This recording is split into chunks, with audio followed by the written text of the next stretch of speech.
جنت منظری است که ایشان قاری بیان کردن. موسی علیه السلام سوال کردن یا ربی، موسی بود، با خدا صحبت میکرد. پروردگار، جنتی که همه مشتاقش است، حتی کافران دعوت جنت دارن و دعوا میکنن که جنت مال ماست.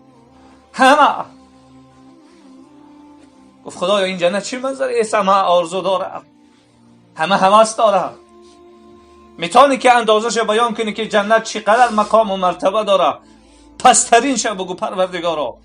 گفت موسی پسترین اهل جنت مثل پادشاه های دنیا. موسی شفق زیاد میشه، پروردگارا بالاترین شو بگو. الله رب العزت میگه موسی حالا بالاترین اهل جنت، نه چشم دیده نه گوش شنویده است، حتی تصورش هم در قلب کسی نیست. ایشان قاری حدیث را بیان کردن کمترین اهل جنت. مفصل حدیث رسول معظم اسلام میفرمایند که او انسان اینقدر در دوزخ سوخته میشه و صبح سیاه میشه. صحابه سوال کردن حضرت جان اون انسانی که سیاه میشه چقدر جنت میدره؟ جنت منظره زیباست. گفت اونجا حوضی هست، یک بار آوازی میکنن مثل مهتاب زیبا میشن. بعد جنت و حدیث ایشان قاری بیان کردن میگن این تا سوزانده میشه و که دیگه دست و پاچه کار نمیکنه. هم تا زمین ده شکیده بردیسته. رحم الله را ببین، رحمت خدا را ببین، مهربانی خدا را ببین. با بنده چه صحبت میکنه؟ یا فلان ابن فلان، ای بچه عبدالله فلانی بچه فلانی برای جنت. حبوه در لغت عرب مکسره میگن خشب زمین کشیده میبره. بلا که جنت پر هست فیرجع فیقول یا رب، میگرده میگه یا الله آخه جنت تو دیگه جا نداره، من کجا برم؟ دوباره برم. هم تو عذاب کشان میره و باز پر فیرجع فیقول یا ربی، میگرده میگه یا الله نیست جو. سیم باره میره، سیم باره آمد عجیب با خدا صحبت میکنه. اتسخروا او تضحكوا بی و انت الملک، خدایا این روز تو به حال من میخندی، مرا مسخره و شرمنده داری در بین امت. خدایا جنت تو جا نیست، من چخیل برم؟ پس پروردگار رب العزت انقدر رحمتش وسع میشه و میفرمایه های فلانی همون جنتی را تو گمان میکنی که پر هستی، هیچ امکانیت جا نیست. اگر مثل پادشاه های دنیا مقام و مرتبه و خدمتگارت بتون از من راضی میشی؟ بنده را ببین ناز شه، با خدا صحبت نکنم. خدا میگه از من راضی میشی؟ خاموش است. دو برابرش میتون بنده هم راضی میشی؟ نازی بنده را ببین با خدا صحبت نمیکن. سه برابرش میتون راضی هستی؟ خاموش است. چهار برابر میتون راضی هستی؟ با خدا صحبت نمیکنه. فیقول فی الخامس، وقتی میگه 5 برابر پادشاه دنیا مقام و مرتبت میتون، فیقول فی الخامس رضیت ربی، نوم از تو راضی شدم یا الله. الله رب العزت میگه 10 برابرش میتونید. هر چیزی که دلت خواهش میکنه من برات مهیا میکنم و هر چیزی که گوشت میشنوه من برات مهیا میکنم و هر جایی که چشمت میبینه برات مهیا میکنم. بیان میکنن میگه حتی میوه جنت خود به خود پیش انسان میاد. شارحین حدیث میگه یا انسان کچه بالا میکنن میوه را میخوره یا میوه پس پیش او میخوره. حتی رسول اصحاب چگونه تیار کرده بود، آشکارا گفت امروز کدامی از شما جنت رفت، آشکارا بی یگام اشتباه.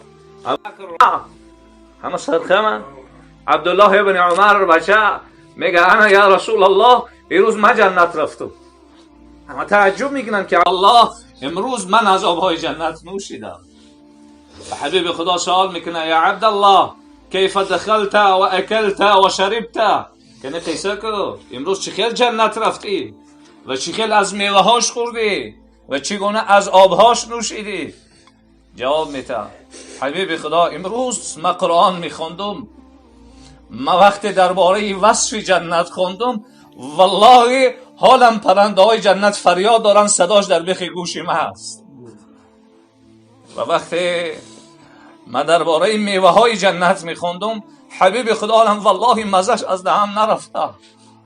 وقتی من درباره آبهای صاف و مصفای جنت خوندم، حالم شیرینیش از حلقم پایان نرفته. اصحاب رسول الله با این اطمینان قرآن میخوندن. ببین، با این اطمینان قرآن میخوندن، با اطمینان. امروز ما جنت رفت. رسول اکرم صلی الله علیه و سلم میفرماید روز قیامت اهل نماز از نماز می‌درآیند دروازه جنت، اهل روزه از روزه، اهل زکات از زکات. ابوبکر دست بالا میکنه: حضرت جان، آیا هست نفری که از همه دروازه های جنت بدرآید؟ رسول الله میگه بله، و آرزو میکنم یکی از اونها تو باشی ابوبکر، که از همه دروازه های جنت می‌درآیی. چقدر صحابه باور در جنت داشتن. از من میپرسه: من امیرالمومنین، این دو شتر صدقه اگر یکی در تشنگی و گرسنگی بمانند، خداوند مرا سوال کنه، من چی جواب میتونم؟ بنده ها را سوال نمیکنه، عمر ابن الخطاب را سوال میکنه. عمر است، نباشه میلیون ها عمر گذشت و اما این عمر هر کسی را بگو میشناسش، میدونه که کدام عمر است. این اونا چی فکر عقیده داشتن که خدا روز قیامت آیا از بنده ها سوال میکنه یا از عمر؟ و هر روز همطور ریش مبارک میگرفتن، میگفتن ای بچه خطاب، هوشیار شو، تو برای امت محمد فردا روز قیامت پیش خدا چی جواب میدی؟ هر روز مصلحت خودش همی بود، نصیحت میکرد با خود. رسول اکرم صلی الله علیه و سلم امتش هستیم. جوان مردا وقتی آمد است که بگیم با محمدا، امتی که حضرت آرزوی دیدار کرد که یک بارک چهره‌های من و شما را ببینم، امتی که 23 سال حیات برای من و شما صرف کرد، حداقل بیاد یک روز 23 منوت در فکرش باشه، حداقل در حیات یک بار در فکرش باشه. این جوان مرد چگونه جوان مرد بود، چه خیلی شاگردا برآورد و تا امروز الحمدلله مکتب و مدرسه و مکتب های عالیش جاری هستند.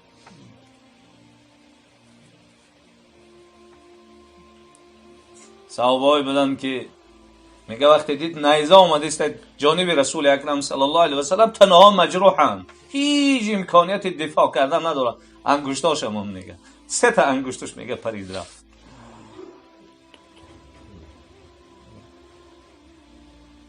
صحابه که رسول اکرم صلی الله علیه و سلم گفتن ابی و ام فداک، پدر و مادرم فدای تو، ساعت تیر بزن که امروز مشرکان ما را اذیت داده ایستادن. صحابه که قدر یکدیگر را میدانستند، امروز خداوند یک تا بیماری را آورده است، همه ما سرگردان و سرحیرانه. یک تا بیماری شد همینجا آگاه میکنه که بین یک بیماری را آوردم، همه سرگردانه. انا همین روز میشوه که همین اعلان هم میکنم. میدونین کدام اعلان هست؟ اعلان مالک یوم الدین هست. روز قیامت الله رب العزت همه از آدم تا آخر اعلان میکنه پادشاه روز قیامت کی است؟ آدم سر نمیبرداره، نوح نمیبرداره، ابراهیم نمیبرداره. نوح که دعا کرد خداوند دعای او را همه روی زمین بحر کرد، سر نمیبرداره. هم تو سرخم موسی نمیبرداره، عیسی نمیبرداره، حتی محمد رسول الله نمیبرداره، همه سرخم هم. و خود جواب میده لله واحد القهار. این روز ما هستم میگه تمام. واقعا همین روز در چشم سر میبینیم دیگه، انتظار این وعده در قیامت نشین. همین جا همه حتی میبینین لباس ندارن، سر در سجده مونده استین. این دلالت میکنه که لله واحد القهار.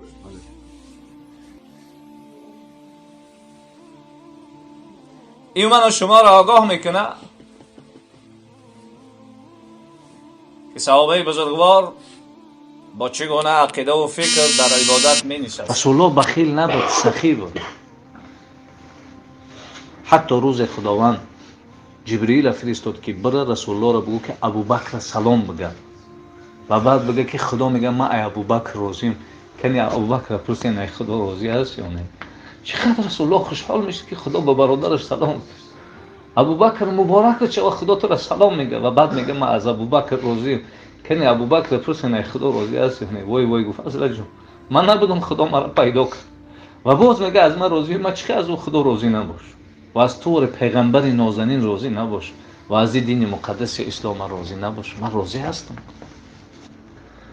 برادر بزرگوار، رفیق خوب انسان با کجاها میبرد؟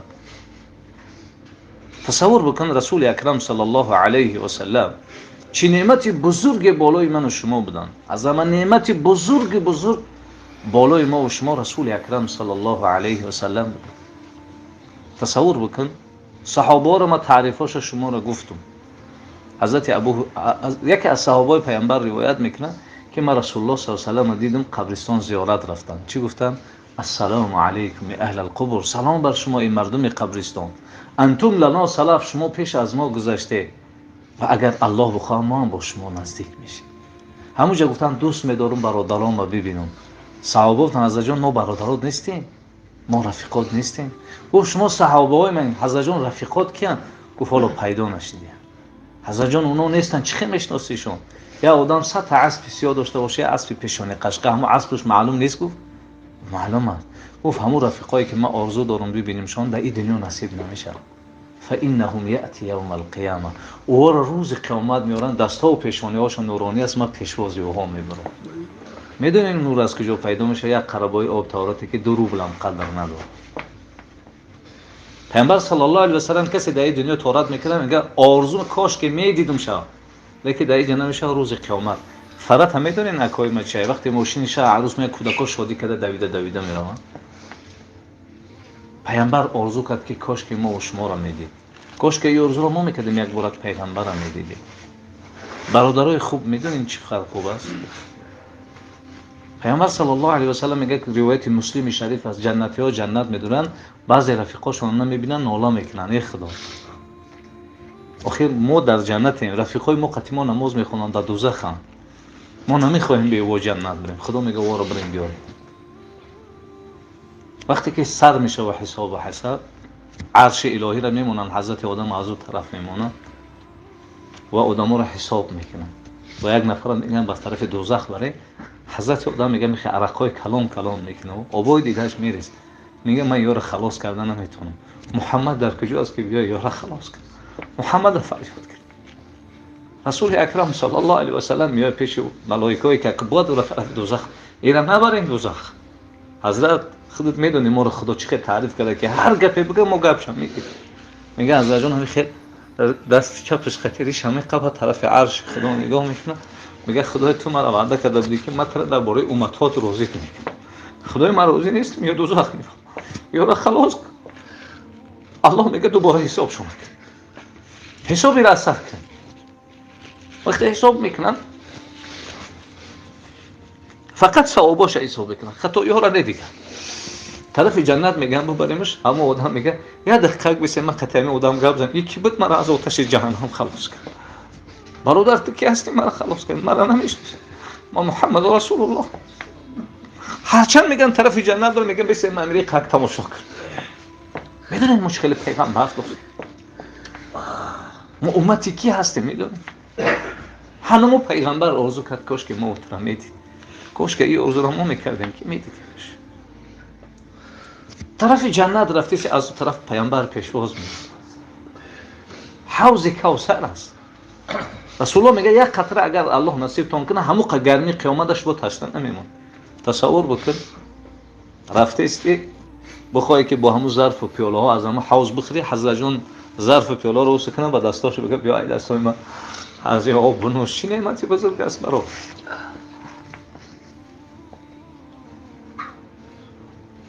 کار خدا به حکمت نیست.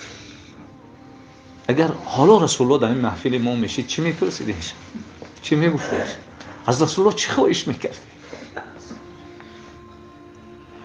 شاید به مجرد دیدن جانمون رو به الله تسلیم میکردیم. شاید چشممون طاقت تماشاش نداشت، شاید قلبمون از حرکت میموند. خدای خودت وعده کرده که جنتی ها هر خواهشی داشته باشه اجرا میشه. خدایا اگر در تقدیر ما جنت است ما رو با همه اکامون جنت ببر و یک بارک در جنت اجازت میده با رسول الله صحبت کنیم درد دل ما نبگیم شد همه قبولش که محمد تو را دوست بدار تو برای ما از جان هم عزیزتر هستی اکای ما دلارای ما پیامبر صلی الله علیه و سلم میگه بسیار شنونده از گوینده زیاد عمل میکنه اگر شما جنت رفتین مرا ندیدی از خدا خواهش کنید برادر ما ختیمو بیار در دنیا ختیمو میشه صحبت میکنه ما گپی او را گرفتیم عمل کردیم شاید او خودش عمل نکرده خدای ما خواهش داریم برادر ما را بیار خدایا اگر در او جنت دیداری تو نباشد و رضای تو نباشد و دیدار پیامبر و شفاعت پیامبر نباشه ما در او جنت در کار نیست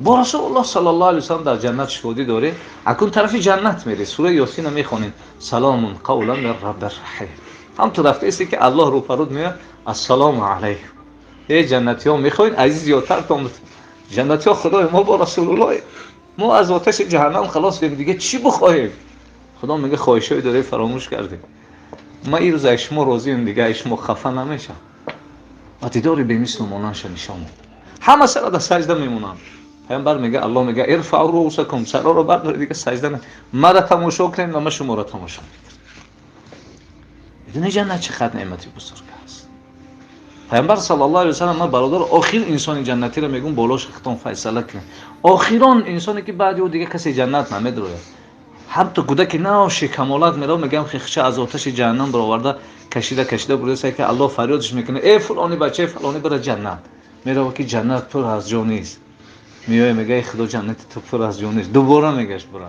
سیم بار ببین عجیب علم میکنه خدایا تو مرا مسخره میکنی ما در دنیا گپ نگرفتم امروز تو مرا شرمنده داری خوب جنت تو پر از دیگه جا نیست من که جا برم حتی یک جایی من نیست الله اینقدر رحمش میومد میفته همون جنتی رو تو گمان میکنی پر از یگان جا نیست در همون جنت مثل پادشاهای دنیا مقام و مرتبه و خدمتگار به طمع راضی میشی خدا رضای بنده گناهکار را حاصل میکنه پیامبر میگه ناز جنتی رو بی با خدا قهری میکنه گپ نمیزنه دو برابر دش میتون گپ نمیزنه سه برابر چهار برابر وقت میگه 5 برابر دی پادشاهای دنیا مقامت میتون میگه فیقول فی الخامس رضیت ربی اگه خدا من نوای تو راضی شد حرکت کنین جنت از خود کنین انسان جنت با یک کلمه میتونه حاصل بکنه اگر برای رضاش باشه